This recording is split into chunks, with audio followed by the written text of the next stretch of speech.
Ooh, hey. All right, everybody.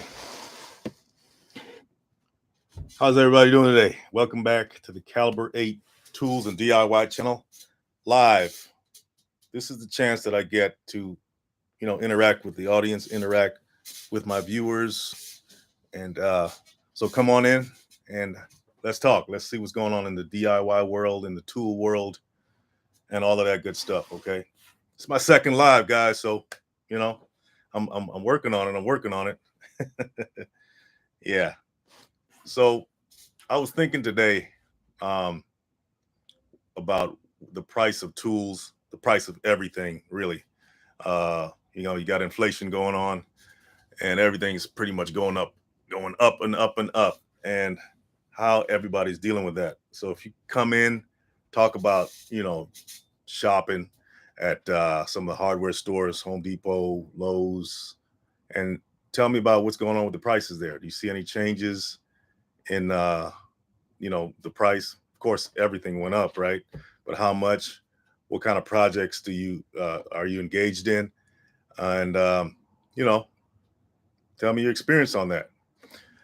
So aside from inflation, there's always other factors involved in higher prices. For instance, prices may go up depending on the quality of the product that you're buying, um, quality of the product, the reliability of the product.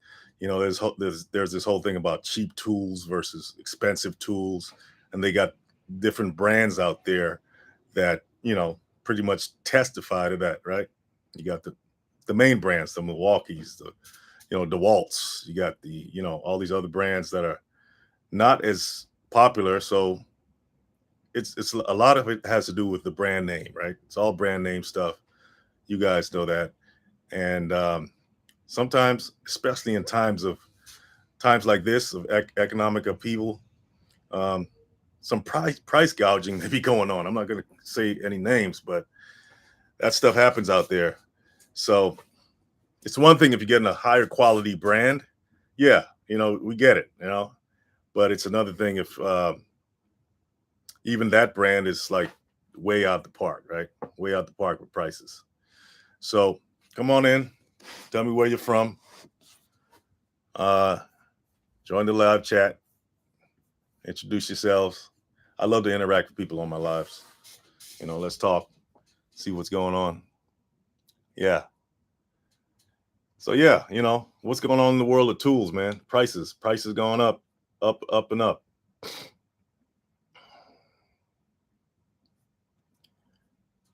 Yep.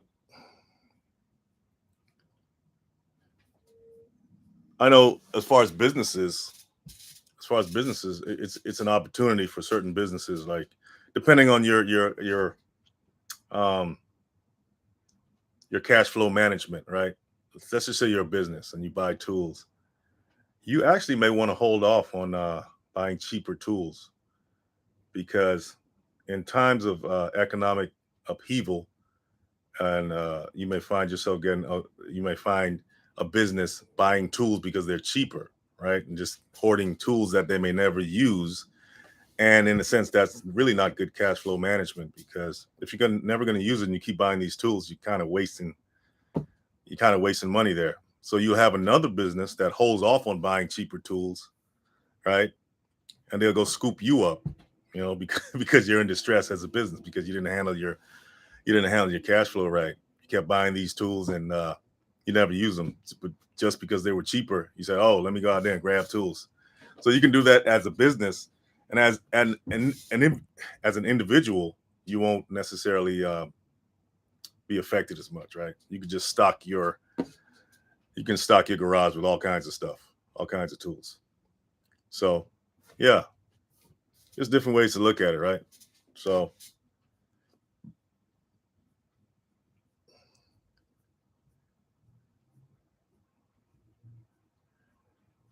tool price. So yeah, guys, come on in, say hi. Calibrate Tools DIY. Let's talk about it. Let's get some answers.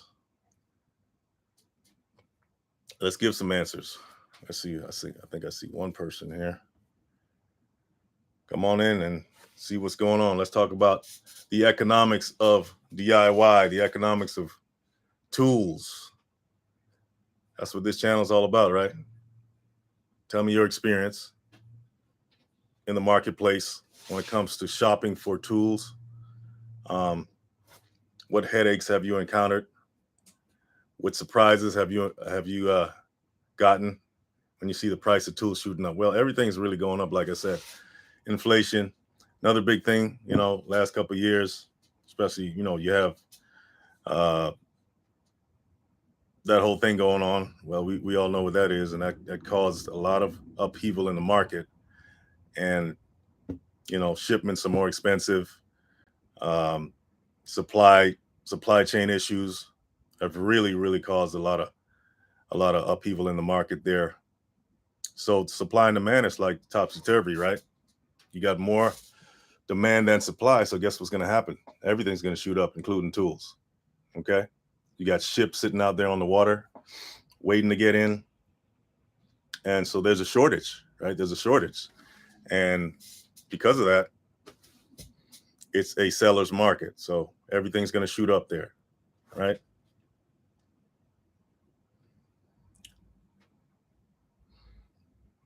So yeah, you just gotta be smart about it, right? You can rush out there and find the deals, or you can just wait.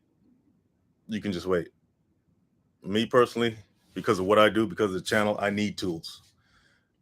I need tools to pretty much run this channel, and so I have to I have to look for the deals, right? I have to look for the deals. Yeah.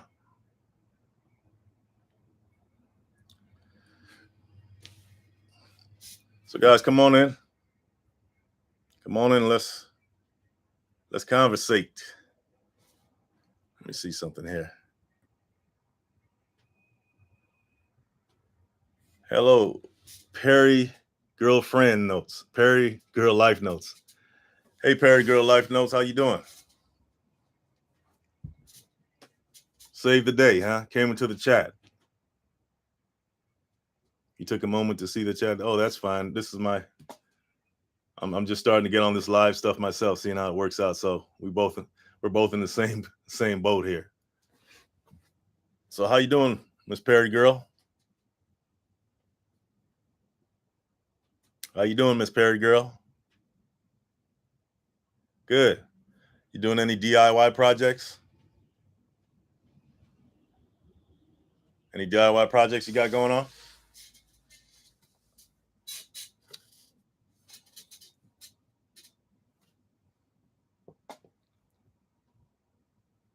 I really haven't had time for a lot of DIY projects myself, to be honest. Because like I said in the last live, oh, gardening. Gardening, great. Yeah, that's definitely a DIY project. So you got a green thumb. You got a green thumb? What's your favorite gardening tool?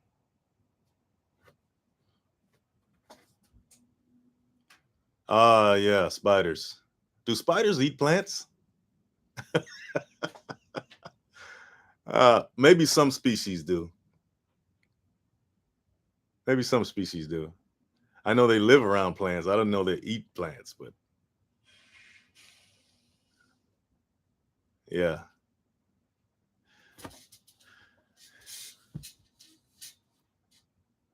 Yeah.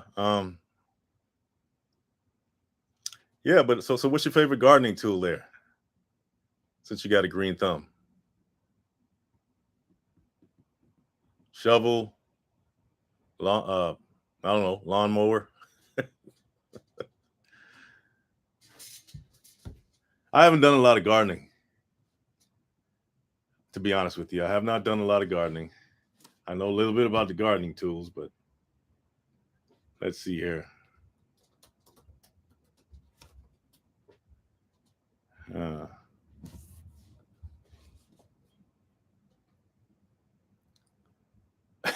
Soil rotator. Gotcha. Maybe I need to do a video on one of those things. A soil rotator. Right, it tills the soil. Gotcha. So what kind What kind of plants do you? What kind of do you grow? Food or just flowers?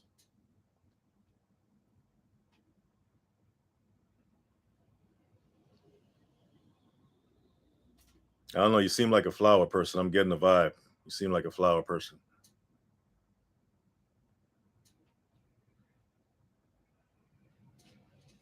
Well, I'm sure the price of gardening tools has went up as well.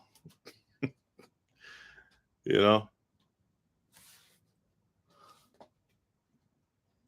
Yeah. Like I said, especially with everything going on, supply chain issues. This is a seller's market out here, but you got to understand, even the manufacturers are suffering as well because they can't even get the goods to sell you. You know, they can't even get them on time. Because when you're talking about manufacturing and shipping, you're talking about lead times. And I would say the lead times have quadrupled. They have quadrupled um, in the last year and a half with all this stuff going on. So you really have to have, in the case of manufacturing, you really have to have a good sense of when to get your products in and buying them ahead of time, right? Because if you run out, hey, that's no, your business is pretty much at a standstill. So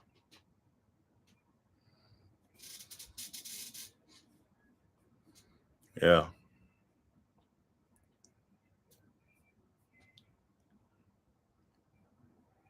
so yeah, come on in. Let's talk about what's going on in the tool market here. Has the price of tools gone up for you in your area? Like I said, a lot of it depends on quality as well. But even the so-called low quality tools have they're taking advantage of this market as well.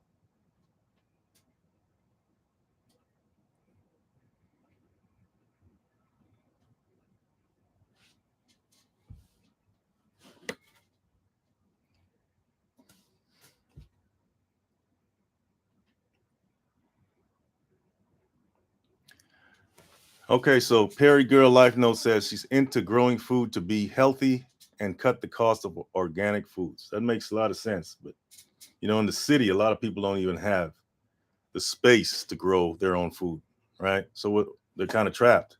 If you don't have a yard or a backyard or anything like that to grow your own food, you're pretty much limited. So organic foods definitely is out of the question for a certain demographic. Tools needed for basic DIY. Yeah, well, that's as far as that goes. What hammer, screwdriver? Uh, you're talking about gardening. You're talking about a. Let me see here. Like I said, I'm not that much of a gardener. Pruning shears, hedge clippers, shovels, axes, stuff like that for gardening. But yeah, a lot of people are suffering today.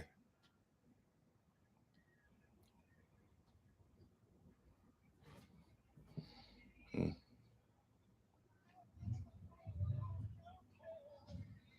basic DIY, yeah.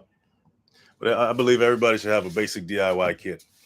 Okay, everybody should have a basic tool kit, a basic toolbox for around the house, even a basic toolbox for automotive repairs. Right, everybody should have that. Not only does it save you money from going to a mechanic and getting, paying thousands of dollars, but save you a lot of time too. Some of these repairs are not even hard. Hell, YouTube is YouTube University will teach you how to do most of this stuff, right? So tools are essential to have in your house. Like I said, one of the reasons I created the channel is to educate people on certain how to use them, because I found a gap that a lot of people are putting uh, they're doing projects on YouTube and using these fancy tools or even some basic tools, and they don't even know how to use them. I mean, not they, but most of the people watching are okay. You did that nice project, but you don't even know how to use the tool. So Hopefully, Calibrate Tools fills that gap in some way. Yeah. So, Audrey, where are you from? I mean, I'm sorry. Perry Girl Life Notes. Where are you from?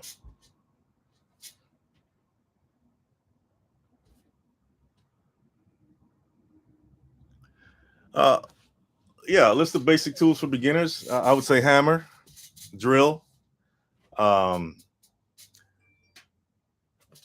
hammer, drill. Oh, Florida. Okay. I lived in Florida for a long time myself. Yep. But then the mosquitoes started to get to me. So I had to get out of there. The mosquitoes ran me out of there. The mosquitoes and hurricanes. Oh, just a regular drill. It doesn't have to be a fancy, expensive drill. Okay. Just a regular drill. Um, like I said, a hammer, drill, screwdriver. You can even get ratcheting screwdrivers where you don't have to twist. You can just ratchet it and it'll screw. And they got all kinds of tools out there right now that the average person can get. That's not that expensive, and that takes care of business around the house. Are you familiar with a lot of tools yourself? Perry Girl Life Notes.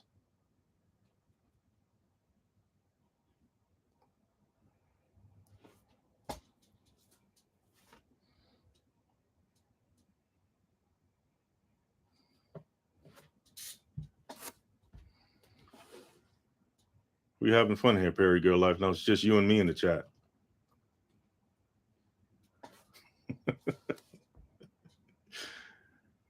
Uh,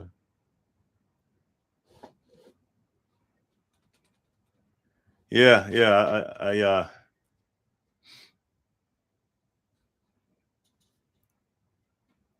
Hey, flies and rain plus hurricanes. Yeah. And you talked about spiders earlier, man. They got some huge spiders down there as well. I lived in Miami, Florida for a long time. Yep. They did have some good beaches over there, though. That's the one thing I liked about it is the beaches. Yeah.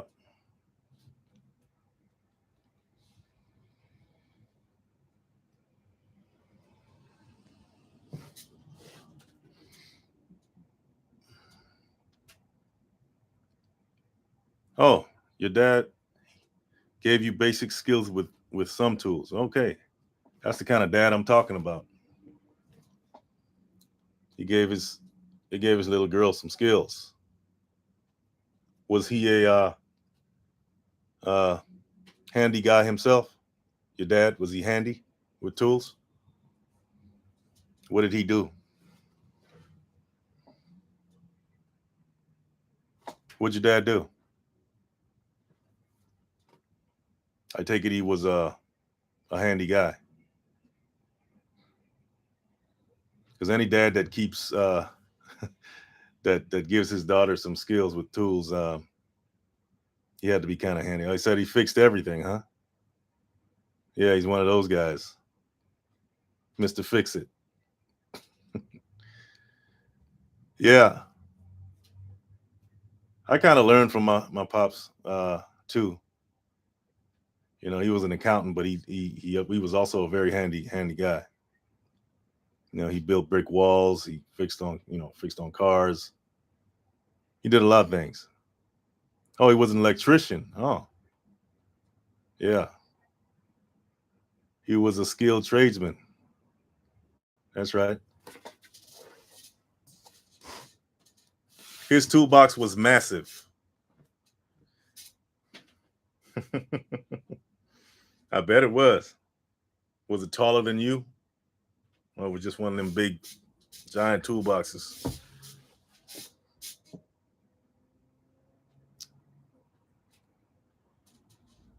Washing machines. Okay, so he did some appliance. He fixed appliances. Okay.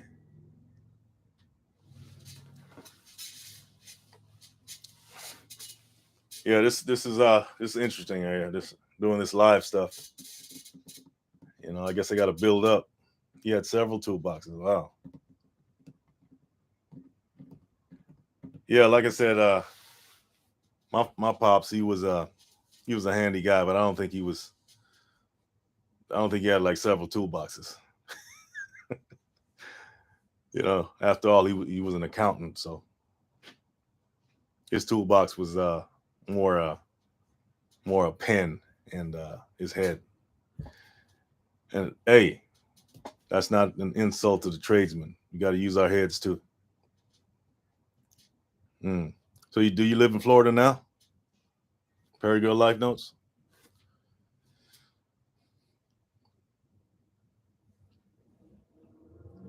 Do you live in Florida now, or are you? Did you out of Florida?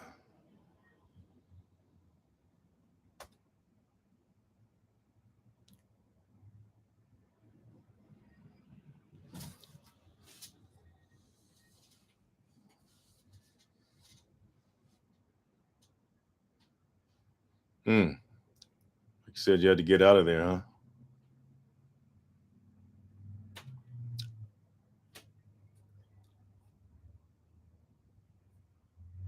Okay.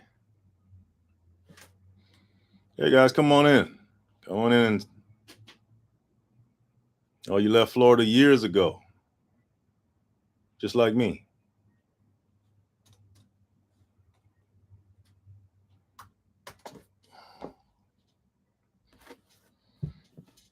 Yep. I had to get out of there myself.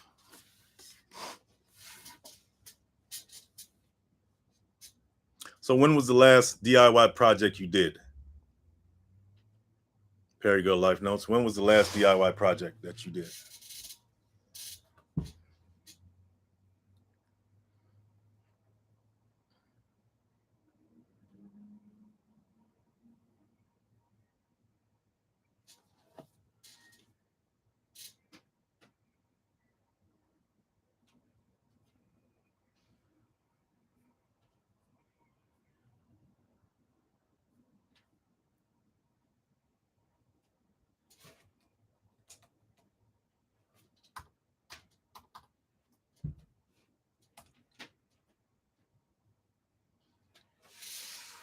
Like I said, I haven't really had time to do any lately myself.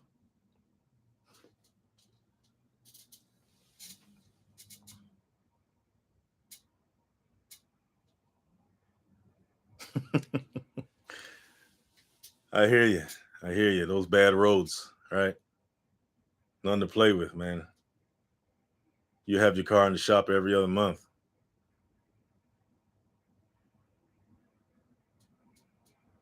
Yeah, I never really thought about moving back there myself. I'm okay where I am right now. Yeah, guys, come on in the chat. Tell us your horror story about tool prices going up and what you had to put back because you couldn't afford it.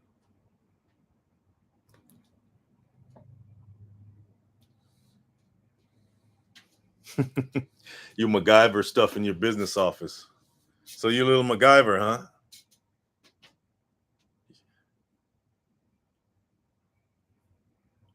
I don't blame you. They charge you an arm and a leg just to fix little stuff.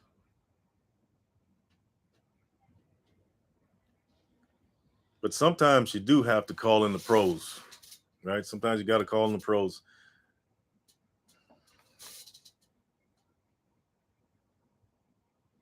Yeah, I rent tools a lot myself. Otherwise, if I didn't rent tools, then I wouldn't, I don't even have the space to put them. So I got to rent them. It's more economical for me to rent them than buy a bigger space. Yeah.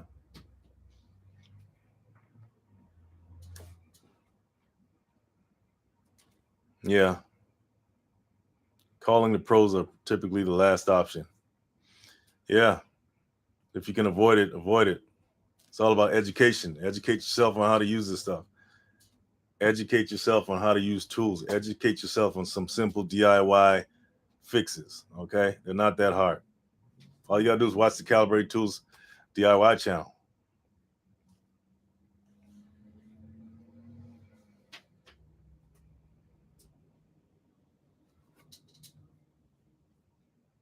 But I look at tools as an investment, right? If I know how to fix something myself and I get the proper tools, that's an investment to save me money.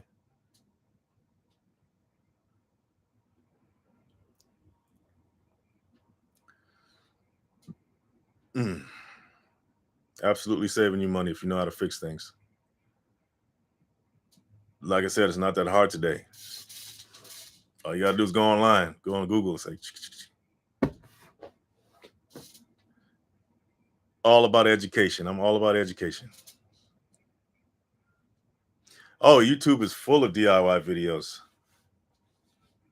But like I said, the DIY videos are great, but a lot of them don't go in depth on how to use the actual tool itself. That's where I come in. I really want to educate people on that part, as well as the DIY part. Because some of these tools are pretty complex. You know, especially today with all the chips in them. A lot of these tools are just, yeah.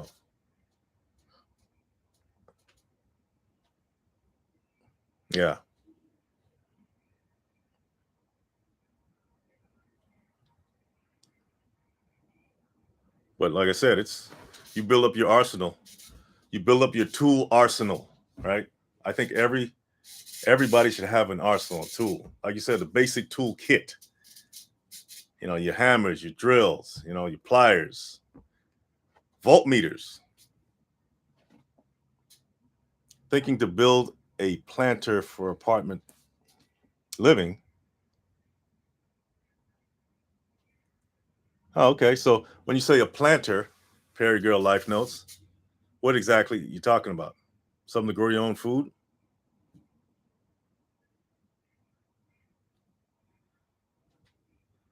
Yeah, you'd be surprised on how many, like if you go on like even some of these platforms like Instagram, a lot of women are very, very proficient with tools and DIY and woodworking and all that stuff. I'm very impressed. Some of them, I'll be honest, some of them like ahead of me in those areas. I'm very impressed on how some of these women are out here just building stuff.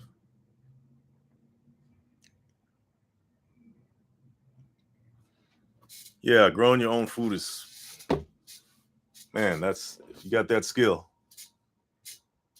Once again, that takes some education as well. You got to educate yourself on seeds, on soil and all that stuff. But the way things are going today, you never know. You may not be able to go to the grocery store.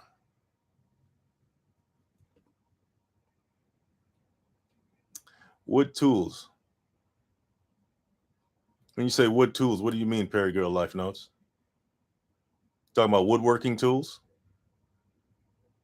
Yeah, woodworking is big now. It's really I I wouldn't even call it a trend. It's just so for some people it's a lifestyle.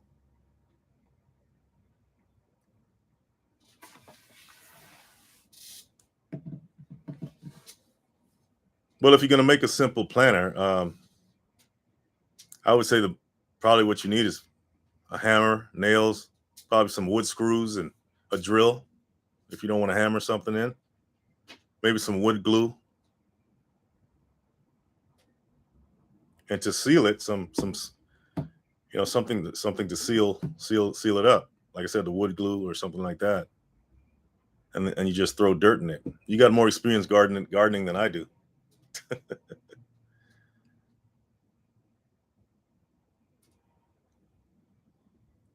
Like I was saying in the last live, I'm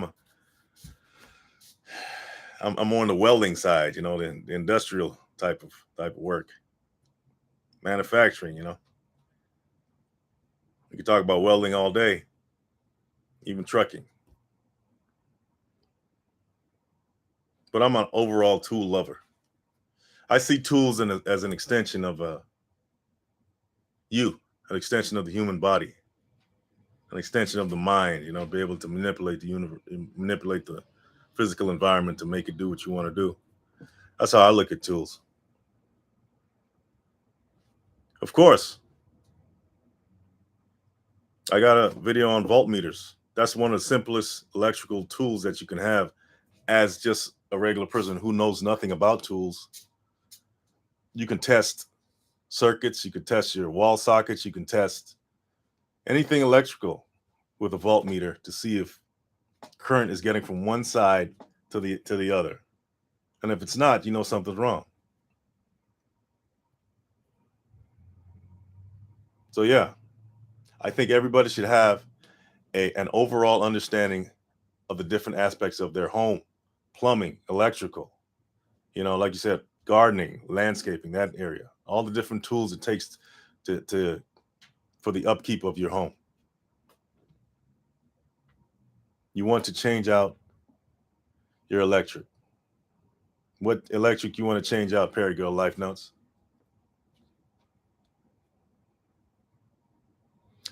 Yes. Very important. Your electrical outlets need to be changed if they are, if anything's loose or shaky, you want to change those out. Or if you see burn marks from sparks when you plug it in. Matter of fact, you need to inspect those things on a regular basis, actually. Because all it takes is like a spark or two to cause a fire. And that's the last thing you need. Calibrate tools and DIY, guys. Come on in. Let's talk. I got Perry Girl Life Notes here conversating with me here. But I'd love to have some more of you guys come in and ask a question or make a comment. So what do I need to do that? Well, you're gonna need a screwdriver to take the plate cover off, and then you're probably gonna need a flathead screwdriver or a Phillips maybe to unscrew the wires. But before you do anything like that, you want to shut the power off. Okay? Because if you take that screwdriver and if one touches the one touches the hot and then one touches something else that's not the ground, then you can become the ground. And you don't want to be the ground.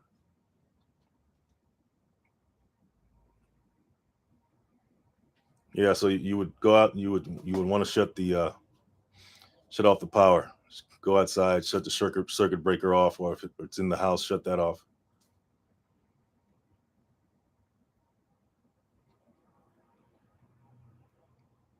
Yeah, you definitely should have a general knowledge of your home and what it takes to keep it up.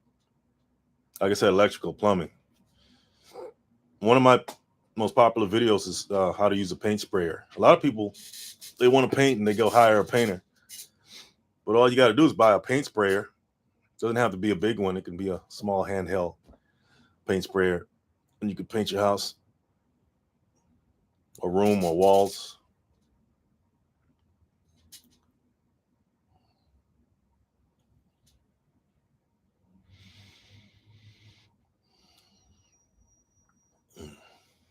Give me a shout out in the comment. Say yes if you love tools. So what do you think about tool prices, G Ford? In your area, have they gone up? They should have. They went up everywhere. Oh, G Ford. G Ford said he'll be back too. No problem. Yeah, guys, it's crazy out there. It's a crazy market out there for everything.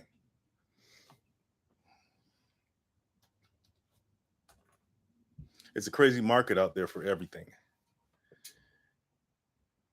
Had a quick emergency. Stay with us. Hey, thank you, Perry Girl Life Notes, for keeping the peace there. Thanks for looking out. Okay.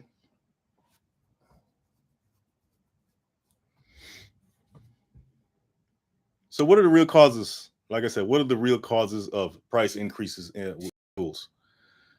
Right? What are the real causes? Like I said, inflation. Okay. Anytime there's any economic upheaval where people can make money, they're going to raise the prices on you, especially when the demand is more than the supply. So you got these manufacturers, they're making the same amount of tools they've been making. They're not going to increase their product. They're not going to increase their output, but because the demand is more than the supply, which is going to be kept at a certain level, then of course the prices are going to go up. That's just the way it works. It's capitalism 101. Yeah. Once again, it's depending on the type of tool you buy as well. Okay. So if you're buying what's considered a low quality tool, then they may go up too. Okay. Because they're taking advantage of the market as well. All the players in the market are going to take advantage of it. Whether it's a highly trusted brand like a Milwaukee or Fest tool, a DeWalt, okay, or something like that. You got the smaller guys taking advantage of the same thing. A rising tide raises everybody, right? Raises all the boats, whether it's a big boat or small boat, does not matter. This has been a pretty crazy last 2 years. Okay. So of course, a lot of people are gonna take advantage of it. If you're in business, you're gonna take advantage of getting as much money as you can from the consumer. So all the elements seem to fit together if you're a manufacturer. They seem to just come into place, all fit together for them to make tons of money off of people. We saw what happened with the price of lumber, right? We saw what happened with that. Same thing with everything else. Now, a lot of people have cut back though on spending. A lot of people cut back on spending, right? When it comes to like home improvement projects, DIY projects as well. So that kind of leveled it a little bit, but not much. So if you find deals today, take advantage of it as an individual consumer, right? But don't just buy a tool just to keep it there. I mean, okay, as a business, I wouldn't just buy a bunch of tools just to keep it there, just because there's a deal going on. You find a good deal. You keep doing that, like I said, that's poor cash flow management, and you're going to end up paying for it later. Then you're going to have another business come in and scoop you up because you couldn't handle your money. So now you got to sell your business to somebody who had the discipline not to spend money on stuff just because it was there. So you got to have some kind of discipline when it comes to cash flow and how you spend your money as well as a business.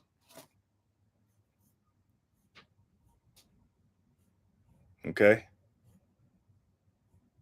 So if you're going to buy tools, make sure you buy them because you need them, not because you just want them and they look pretty in your garage. All right. You don't want to do that.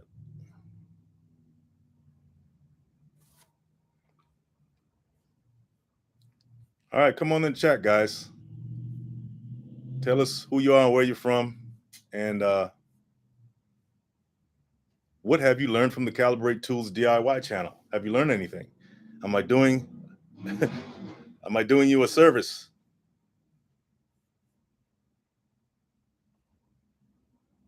Yeah.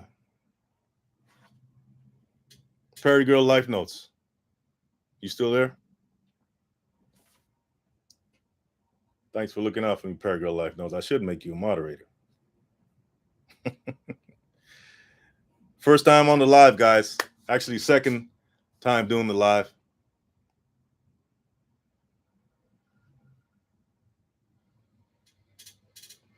Deals and quality always don't match. Absolutely.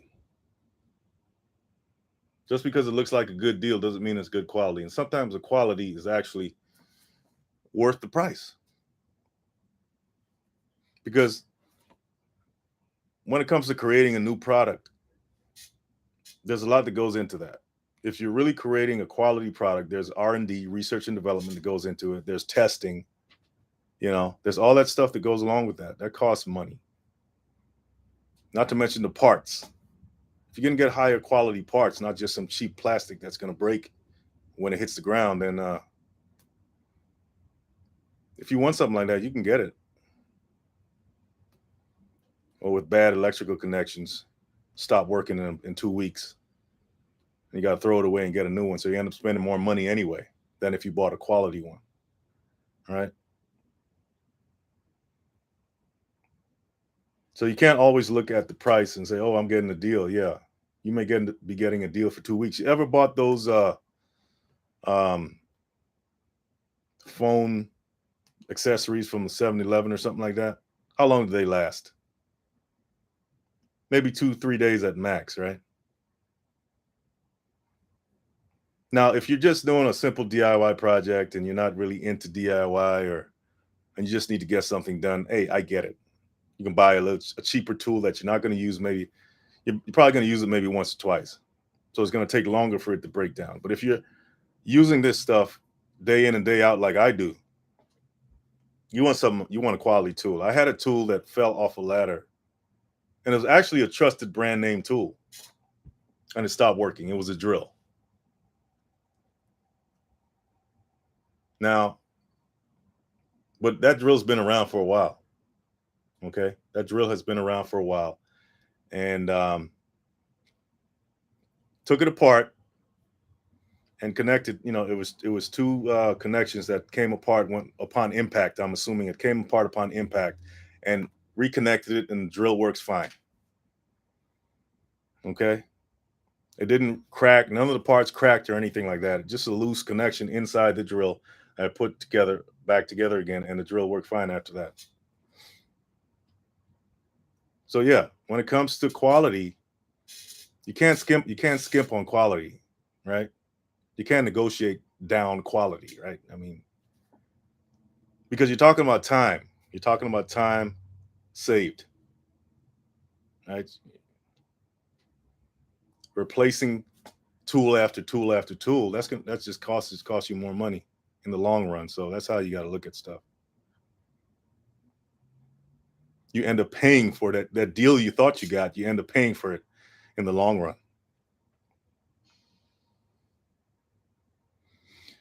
Not designed to last a lot of times when the price is lower. Absolutely. You have to understand, in business, one of the mantras is, I want a repeat customer. It's all about being a repeat customer, right? The thing with bad tools though, or cheap tools, is that you're probably only going to get a one-time transaction from that person. That's the problem with cheap tools, right? So it's more of a volume play. Everybody sees a cheaper price, but once that stuff breaks down on you, or breaks, or doesn't work for whatever reason, because it's cheap, it's made with cheap parts, not quality, not a lot of R&D went into it, just something they slapped together, and hey, here you go. That's a volume game they're playing there. They know you're probably not going to buy from them again, but so many people jumped on the cheap bandwagon that they made their money. And then again, also, some people don't mind buying cheap tools and getting another one if that one breaks, because they're just that cheap, right?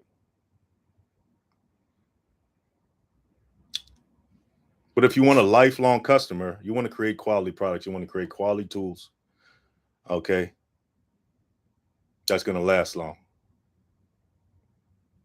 that has warranties, that has things that build trust in the consumer. You want to build trust, right? You don't want to build a bad reputation,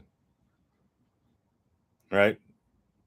That's why people come back to you. Yeah, that's why they recommend you, because it's a quality product. They're not going to recommend a cheap something that's cheap. So the guys that are out there selling cheap products, well, that's their business model. I think they know what's going on. It's a numbers game for them. It's not a lifelong repeat customer type of thing for them. It's not a long-term play for them. It's a short-term play.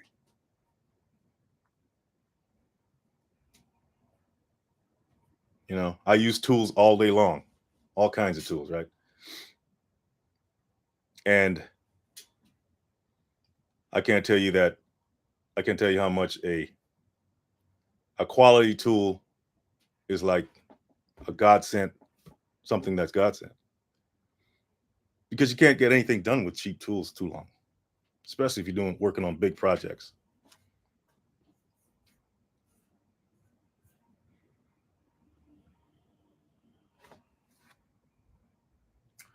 All right, so I was looking at I was doing my research on this, and government policies are also a reason for higher prices. Government policies.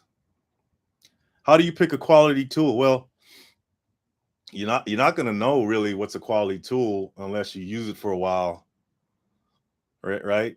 Unless you use it for a while and it lasts. It can take a beating and it's there, right?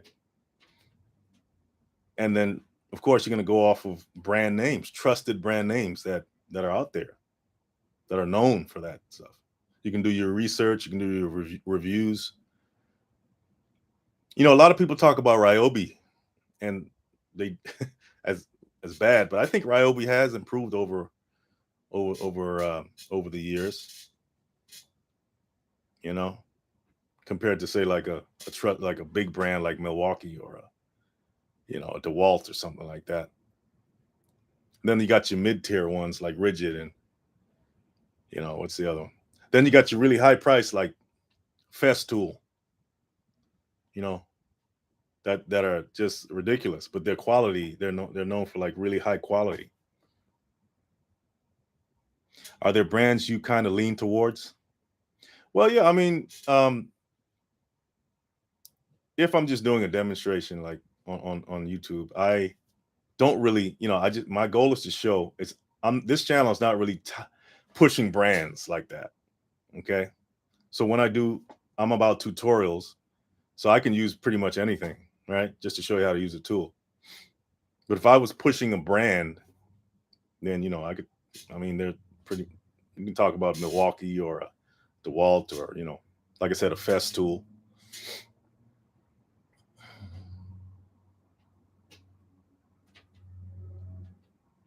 Yeah. So like I said, it comes down to how long, what do you need the tool for? Are you going to be using the tool frequently, right? If you're going to be using the tool frequently, you got to stress quality. Quality should always be on your mind if you're going to be using tools all the time. Like me.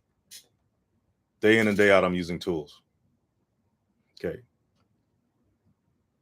And not just the common tools. I'm using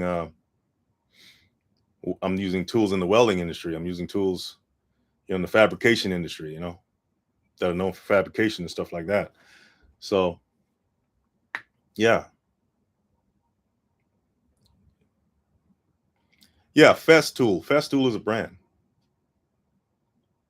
It's Festool. I think that's how you spell it. Let me see here. Festool. Yeah, it's Festool. Well, I think most people go to reviews when they're looking for anything. They look at the reviews first, right?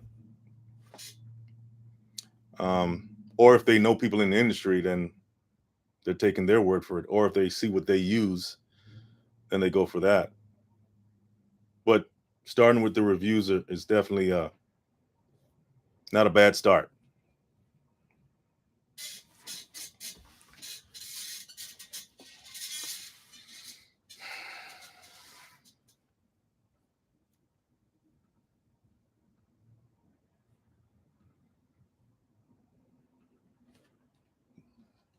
But like I said, you got the basic causes, and I was starting to talk about government policies that affect the price of your products too, like tools. When they're imposing tariffs on certain products that come from other countries, guess what? The price is going to go up. So even the political atmosphere has a lot to do with the prices of what you're buying out there in the marketplace. If you're importing stuff and there are tariffs that are placed on these imports because that government doesn't like what that other government's doing, where you're getting the tool, where the tool's being manufactured at, guess what? You're going to pay more at the register.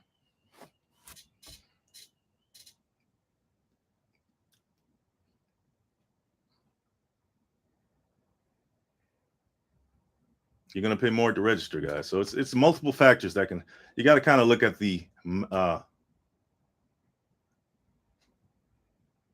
macroeconomic or the larger picture here to see what's going on. Just like when you're paying more for gas, what's going on in the world? Why are gas prices going up?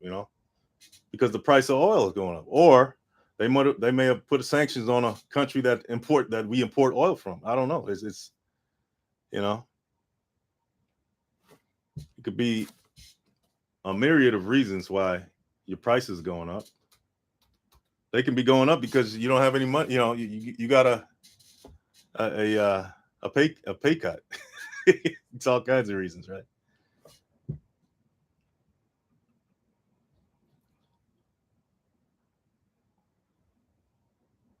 Affect port prices. Absolutely, fuel prices affect everything across the board. Logistics, transportation, shipping, of course, absolutely. So guess what? They're gonna pass the cost on to the consumer, which is you. They're gonna pass it on to you. So don't be surprised. This really shouldn't be a surprise when these things happen.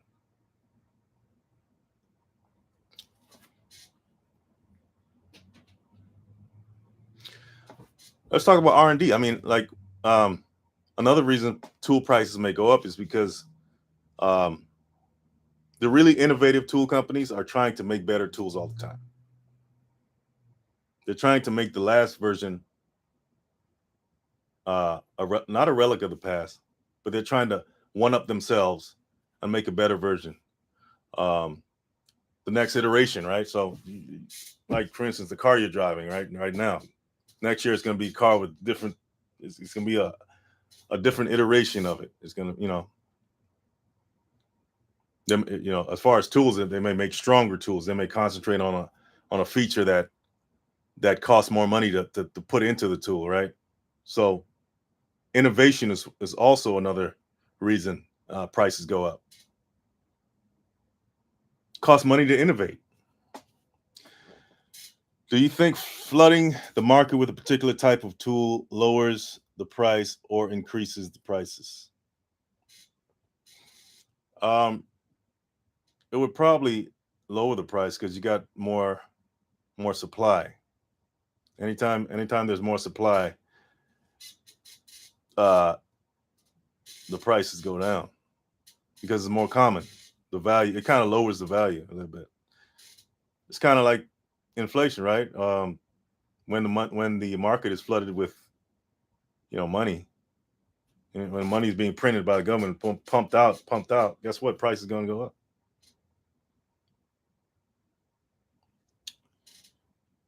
So yeah, I would say that flooding the market with any kind of product, but that could be a good thing in some cases when it comes to products because you're pretty much taking over the market, right?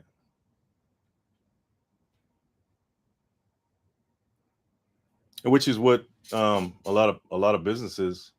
I mean, look at Amazon. They're flooding the market with their brand, taking over everything, right?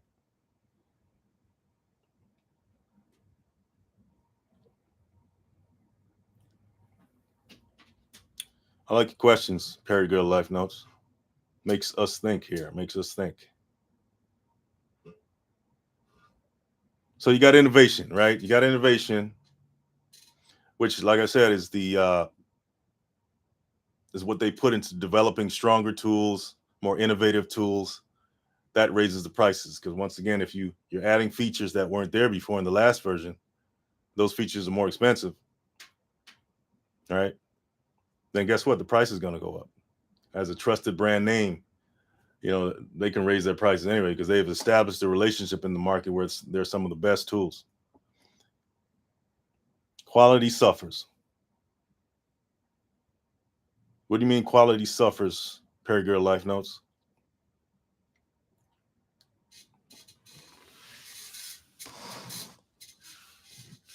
What do you mean quality suffers? If quality suffers, then your reputation is going to suffer. Yeah, counterfeit products. Trust me, I have personal experience with counterfeit products. One of the tools, Calibrate, one of the flagship products that we produced is a picture hanging tool called the Exactac picture hanging tool. Okay. That picture hanging tool, I put about a couple years into that, getting it to market, only to have it counterfeited and, copied. But now it's American made. So go ahead and go get Exactac right now. Good picture hanging tool. One of the best, if not the best picture hanging tool. Yes, and I am giving myself a shameless plug here. Okay. When the market is flooded, by the way, that's www.exactac.com. Okay. I should have the banner on my screen right now, but this is my second live. Maybe I need to upgrade to where I could put the banner across. If you want to support the channel, go ahead and get the Exactac picture hanging tool. Yeah, when the market's flooded. Yeah, when it's flooded with anything, right? That could be a way of that can be a way in which a business tries to dominate the market and push everybody out. They may even cut their prices. They don't care if the prices drops as long as they see that there's a phase, right? If they're thinking long term, a business may flood the market with a product at a lower price, right? Take a loss for a while. They may take a loss for years. Look at Amazon. In its first 10 years, I think, don't quote me on that, but in its first 10 years, it took a loss. It was not profitable. But because of its cheaper prices and the loss it was taking, it was also at the same time dominating the market. Next thing you know, they pretty much pushed everybody out, and now they dominate, so they can raise prices. So you may have to take a loss if you're using that strategy. You may have to take a loss for a while cleaning up. In other words, building a reputation in the marketplace as a place to go. Nobody can compete with your prices because you have the infrastructure to execute such a move in the marketplace like Amazon did. So they probably had a long-term strategy, and they probably said, hey, we're going to take a loss for a while, but trust me, in the end, we're going to be the winners. And that's what they did. Look at them now. But they had the strategy to do that, and they had the cash flow management strategies to be able to stay afloat. Of course, they had investors and all that stuff, right? To stay afloat, to weather the storm that they, in a sense, created the storm in the marketplace when they kicked everybody out by dominating, flooding the market with their brand and the products and counterfeiting people. Like I put my tool on Amazon, and it was copied on Amazon. Anyway, so that's a strategy.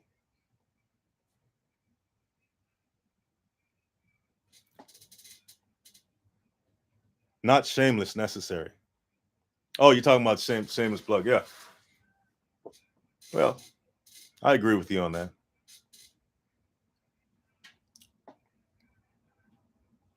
So yeah, there's various reasons that the prices rise and fall. Okay. It's not just the typical reasons, right?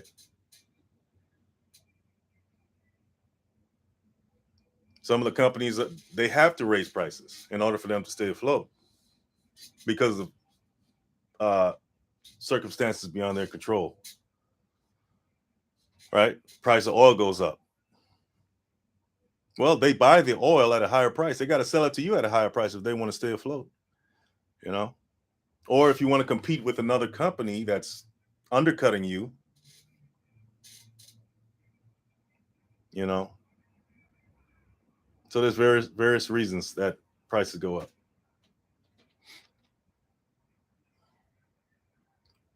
But like I said, you can't beat efficiency, you can't beat quality. Okay? You can't skimp on those. You can't make a deal on quality. Right? So it's better just to spend the money because you will be uh winning in the long run. You spend money on cheaper stuff, then you're going to be losing in the long run. And that's just a life principle there. Anybody agree? Come in the chat if you agree. Say yes in the chat if you agree. Give me a thumbs up if you agree.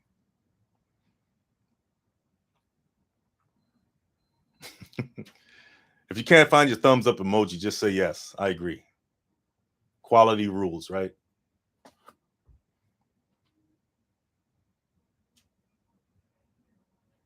Quality rules. So, what are your favorite brand of tools? Can anybody tell me what your favorite brand of tools are? And tell me why.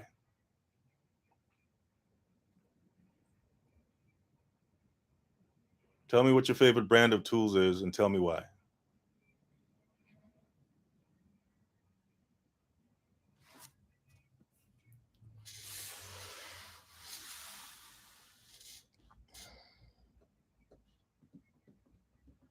And are you in the trades? Are you into DIY? All right, Perry Girl Life Notes. That's right. Give me a thumbs up. Thumbs up. Perry Girl Life Notes gave me a thumbs up.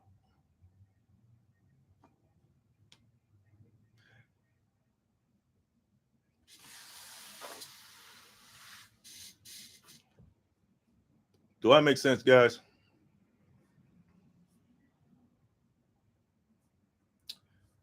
All right.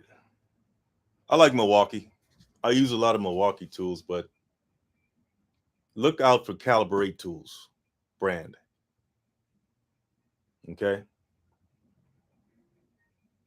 Calibrate Tools is a brand, and we are coming out with our own branded products. You say your dad uses DeWalt. Okay. Yeah, DeWalt's been around for, I don't know, how long has DeWalt been around? When was DeWalt Tools founded or created? Let's see. DeWalt founded tool. DeWalt. Let's see here.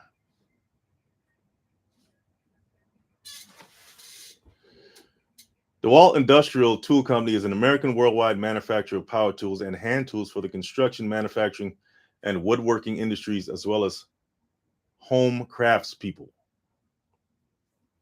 I like that. Homes crafts people. Okay. That means they're not just for the tradesman with the hard hat on or the electrician. They're for you, the one who's into crafts, the one who who's an accountant, who's a CPA that likes to do crafts on the side, that likes to build things, likes to do woodworking and all that. Okay.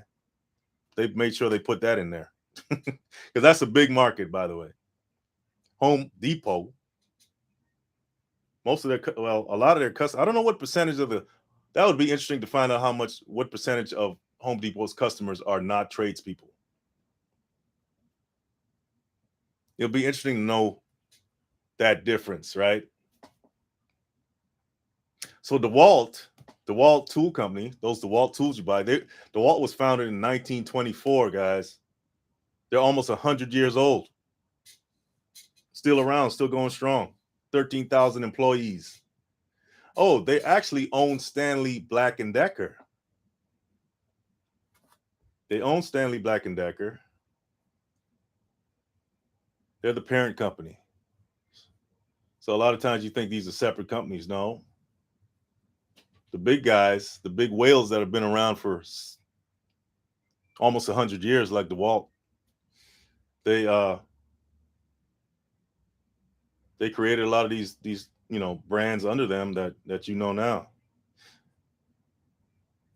Black & Decker, is black, okay, no, Yeah, when you think of tools, I mean, you think of Black and Decker. I remember back in the days, I remember the commercials. You don't see a lot of Black and Decker commercials. At least I don't. But then again, I don't watch a lot of TV either. You know. Um, what about Milwaukee? Let's look at them. When were they founded? Milwaukee Tools.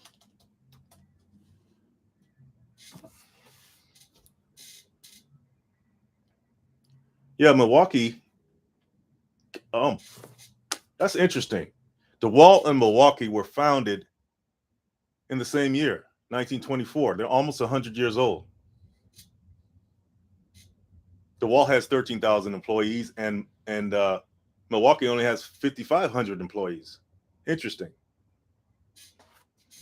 It's interesting to do the backstories on some of these tool companies, some of the major brands that's been around for years, been around for decades, almost a century old, man.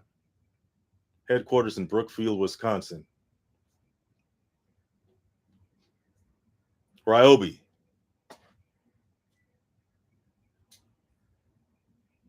That's a Japanese company, obviously. Ryobi. It doesn't talk about the when it was founded. You got to go to. Oh, your dad was born in 24, and he used Stanley Black and Decker. Okay.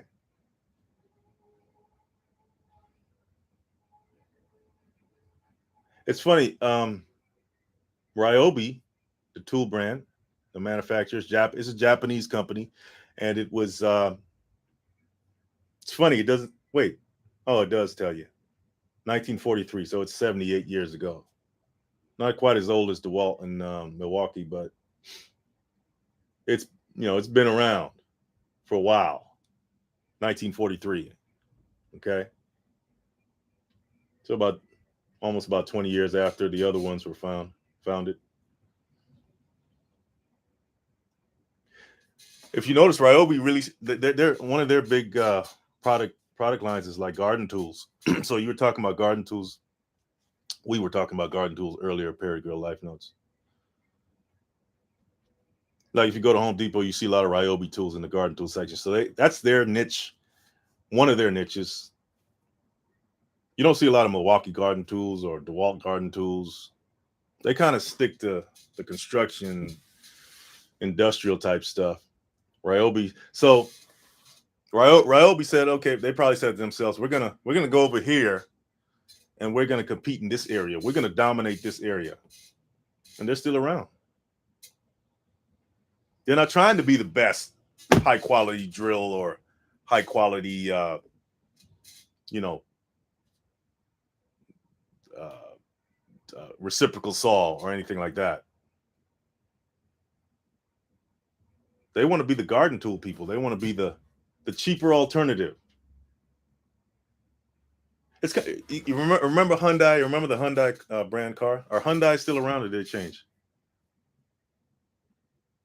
Perry Girl Life Notes. Have you seen a Hyundai? Hyundai's around lately. I remember coming up. Hyundai's were like the worst car you could drive, and there was another one too. I forget the name of it, but it was like if you're driving one of those things, you're not even.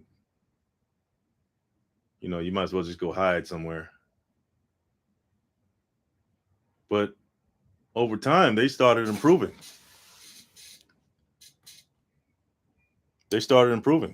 Yeah, probably happened with the other brands too. Yeah, see, because that's the strategy, right? That's the strategy. You come out with the cheaper alternative, but over time you improve your brand quality slowly but surely until you're considered a top brand or at least top tier, close to top tier brand. When you study business, right? When you study business and how companies over a span of time establish themselves through various methods. It's various approaches, right? Various approaches. I'm sure when DeWalt came out, DeWalt or Milwaukee came out, these top brands that are top brands now, when they came out, they could have been like the low tier, right? And over time they just built a better. They just started improving as the profits came in. The R&D beefed up because they had more capital to invest in R&D and create better quality products, buy high quality parts, high quality materials to make the parts. So it's probably in proportion with the profit margins, right? The profit margins determine how fast or slow you can improve your brand. Money greases the wheel, right? Of innovation. Um, yeah, they are around. Kia was also a brand now. Both are dominant. Yeah, exactly. I remember. Yeah, remember the Kia? I remember that. You know, but if you don't have a long-term vision, you can't see the. You can. You know, you won't be able to withstand the. You know, the stigma of being considered a low tier brand, and you don't have the long term vision to stick it through and end up coming out a winner on the other side. So you got to have discipline here when you're building something. So if you have something in your life that you're building, yeah, it may be small at first, may be made fun of, it may not be considered anything, right? But if you're consistent and you stick with it, and you know how to look past that. Isn't there a saying that says don't despise the day of small things? Because one day, you know, time and consistency and uh, cultivating whatever that thing is gonna it's gonna it's gonna grow. That's why if you have something that you're building, don't stop. Don't stop. Build it so you can hand it off to someone else to keep building it. You know, the guys who built the Walt in 1924, or Milwaukee or Ryobi in 1943. You think they're alive today? No, they're not. They're dead and gone. Well, maybe some of them could be in their 90s. I don't know. But guess what? They stuck to their guns and they said, "This is a brand I'm going to build. I'm not stopping, and I'm going to hand it over to the next generation to keep building it because a brand can last multiple lifetimes, even if they're not around." That's how generational wealth is built. Okay. So whether it's a car, whether it's a clothing brand, whether it's a tool brand, it's just that's been around for almost 100 years. Okay. Generational. That's an example of generational wealth being handed over. Yeah, they're around. Okay, because of price and warranties, both brands of cars. Yeah, exactly.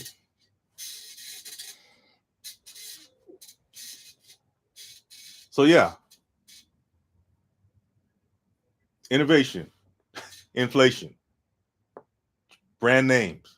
You know, um, external economic factors that are happening. Current economic factors. Like I said, we had all this stuff last 2 years. You know, supply chain issues. All that stuff affects prices. But you got to decide, why are you getting the tool, right? What do you need it for? If you need it for, if you have if you're a tradesman, you're going to need tools all the time. You want to get quality. You don't want to look at price. You want quality. Okay. You want something that's going to last long enough, right? And if you take care of your tools just like anything else, those things will last. You won't even be thinking about what you paid for it 5 years down the road, 2 years down the road. You're going to be glad you paid for it, whatever it was that you paid for it.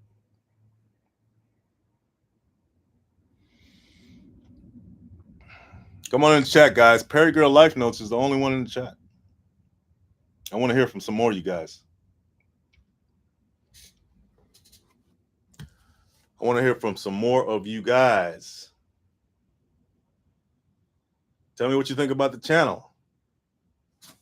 I think G Ford, he left. He said he learned a lot from watching the channel, and he left. That was my fault because I had to step away for a minute. something to take care of, and I kind of left you guys hanging there. Sorry about that. For the replay, people that watch the replay, apologize for that. So yeah, what have you learned from the channel? Have you learned anything? Has it helped you out?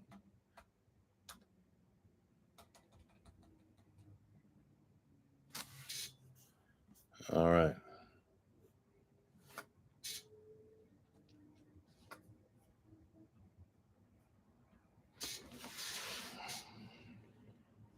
Yeah, guys, this is a great time to get into the trades, by the way. If you're young, if you're young, great time. Great time to get into the trades. It's always a good time. Younger, older, does not matter. It's a great time to learn some skill, how to build something. You know, okay. I don't want to sound like a what do you call those guys? A doomsday person. You know, the guys that have the prepping channels and all that stuff. I'm not knocking preppers at all. Okay. Well, what if it came down to you had to build something? You had to build your own shelter, right? What if it came down to you had to build your own shelter? Ask where they are from. Again, yeah, guys, where are you from? Come in the comments, even in the replay. Tell me where you're from. Uh, tell me where you're from and what you learned from the channel. Okay.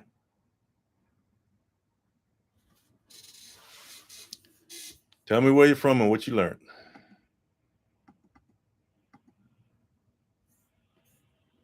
Yeah. So much stuff is happening in the world today, right?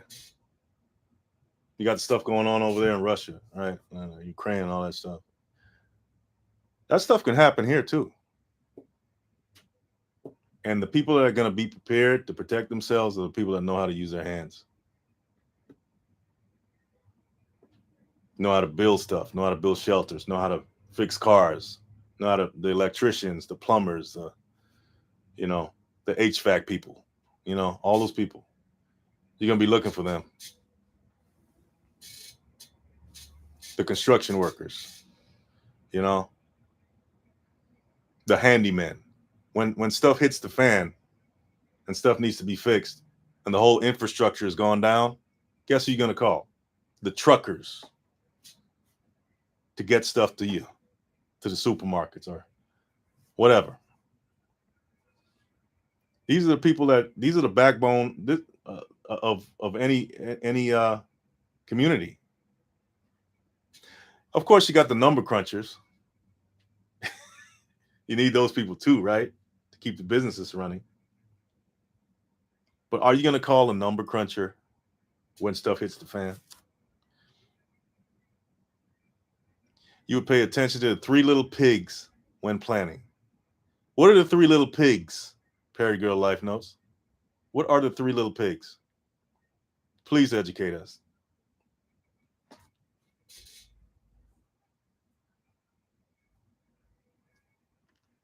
Please educate us, Perry Girl Life Notes, on what are the three little pigs that we need to pay attention to?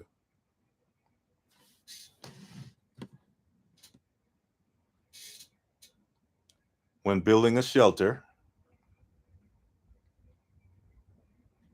Perry Girl Life Notes is going to educate us. She's going to educate us right now on what the three little pigs are. We're waiting. We're waiting.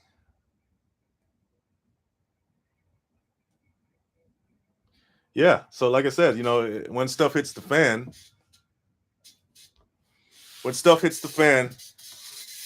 who are you going to call? You're going to call the tradesmen. You're going to call the truckers. Okay. Those are the people that are going to keep this thing going. Okay.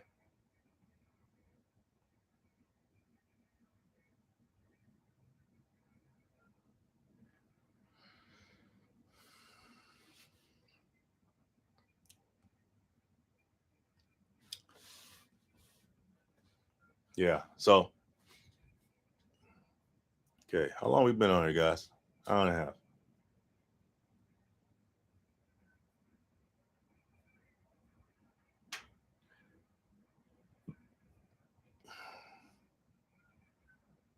So yeah, I totally, I'm all about.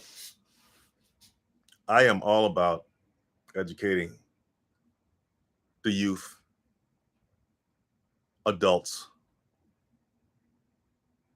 in some form or fashion about trades, about proficiency, how to use tools, right?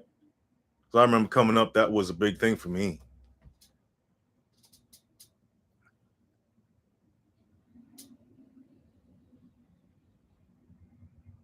But Brick the Wolf could not blow it down. Yeah,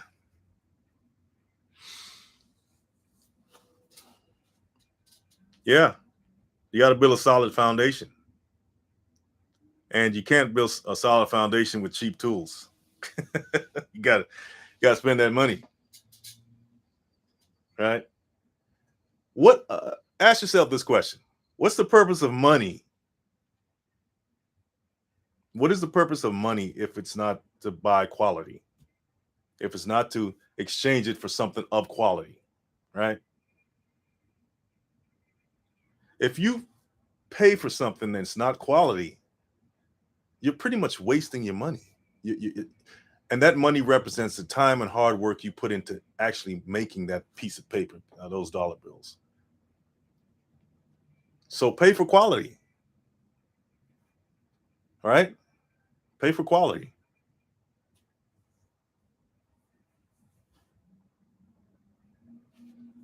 But I don't mean pay frivolously or just spend money. Oh, I'm going to buy everything is quality. I'm going to go buy a Lamborghini or the most expensive tool out there that you don't necessarily need. But pay for something that's of quality. Hey, it's been a long time. Paragirl Life notes that the Three Little Pigs. I even forgot what that's about. I even forgot that story.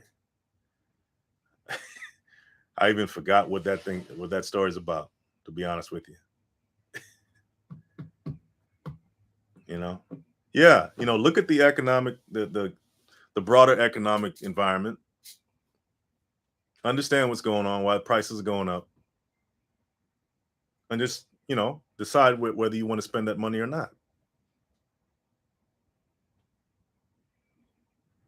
Don't always buy something because it's there, just because it's cheap and it's there. It's cheaper than it was before and it's there. Do you really need that thing? Because if you don't have the discipline, it's like somebody going out shopping for clothes, or going somebody that likes shopping, has a shopping addiction. They're going to shop just to shop. Or if somebody likes to eat when they're not even hungry, they're going to just eat and pay later. Trust me, I've been that way myself. Yeah. So it all comes down to discipline. I think in the worst economic environment, if you have the discipline, it'll get you through. It's like going through a storm, right? Like if you know how to navigate the storm, it doesn't matter how rough the storm is. But when you're talking about paying high, poor cash flow management, the analogy to that, as far as a storm, is like if you see something, you're pulled over there and you got to get it. Oh, you got to get it. You got to get that. Oh, it's cheaper now. I got to get this. You have no discipline. You're depleting your resources because shiny object syndrome. All right. Shiny object syndrome is what's going to keep you broke. Nobody wants to be broke. You got to learn to say no. All right. Learn to say no. So, yeah, look at the broader economic environment, what's going on, and have the discipline to say no and say yes when you really need something. Okay. Tools should only be bought if you really need it. You really need them. And when you really need them, don't skimp on quality either, because it's going to bite you later on.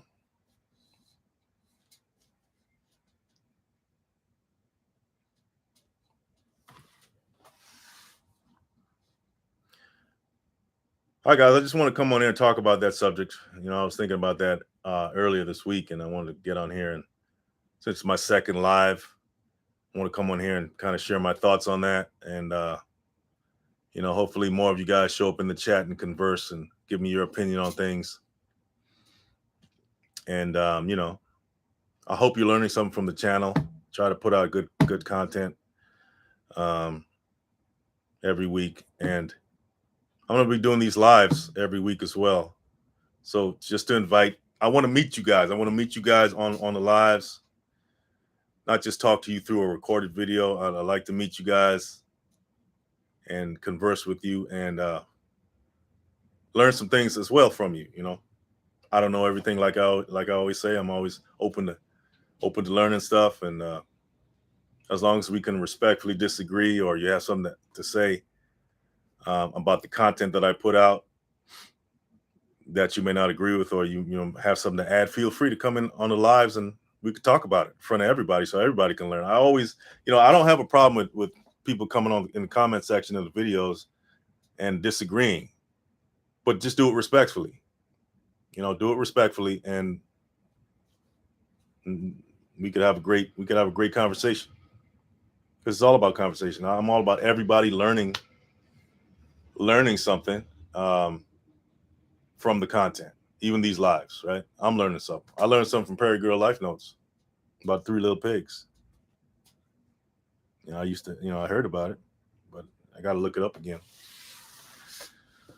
Yeah, guys. So you guys have a good evening, and I will talk to you guys later in the week.